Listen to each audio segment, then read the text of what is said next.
जल साथे लेके ऐनी बेलपति बतिया हमार सुनी सती के पति।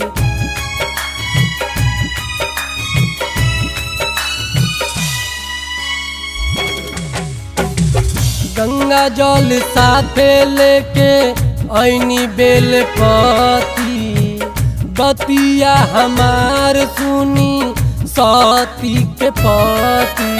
जैसे दिलवा लगौनी आज करत उहे मानवा।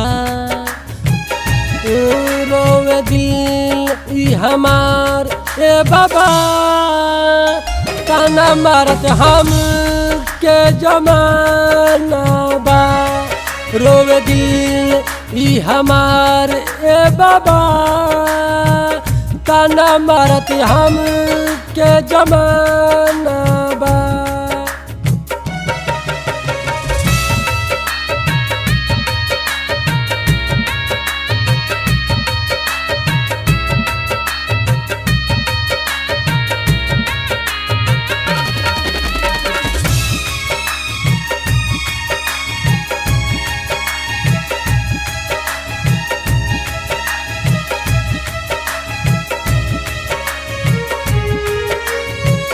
सावन के सोमारी आजू चल जल ढारी और जी हमार सुनी हे त्रिपुरारी।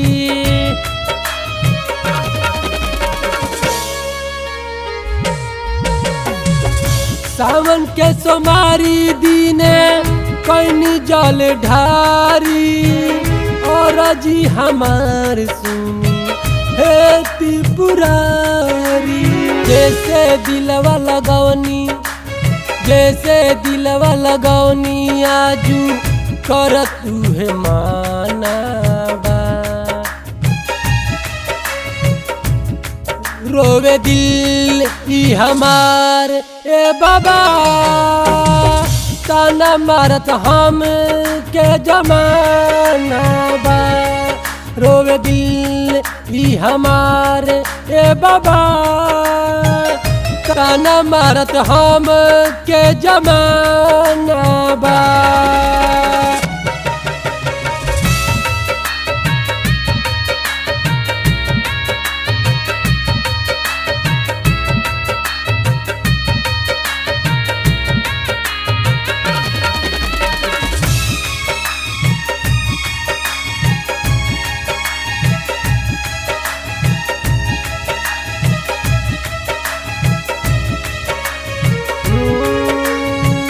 बाट विश्वास आस टूट नहीं पाई।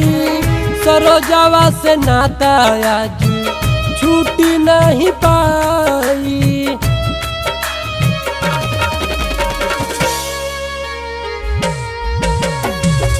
बाट विश्वास आस टूट नहीं पाई। सरोजवा से नाता बाबा छूट नहीं पाई। जैसे दिलवा लगौनी आजू करत उहे मानवा।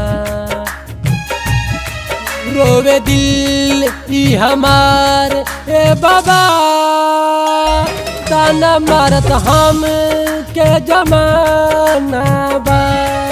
रोवे दिल ई हमार ए बाबा ताना मारत हम के जमाना बा।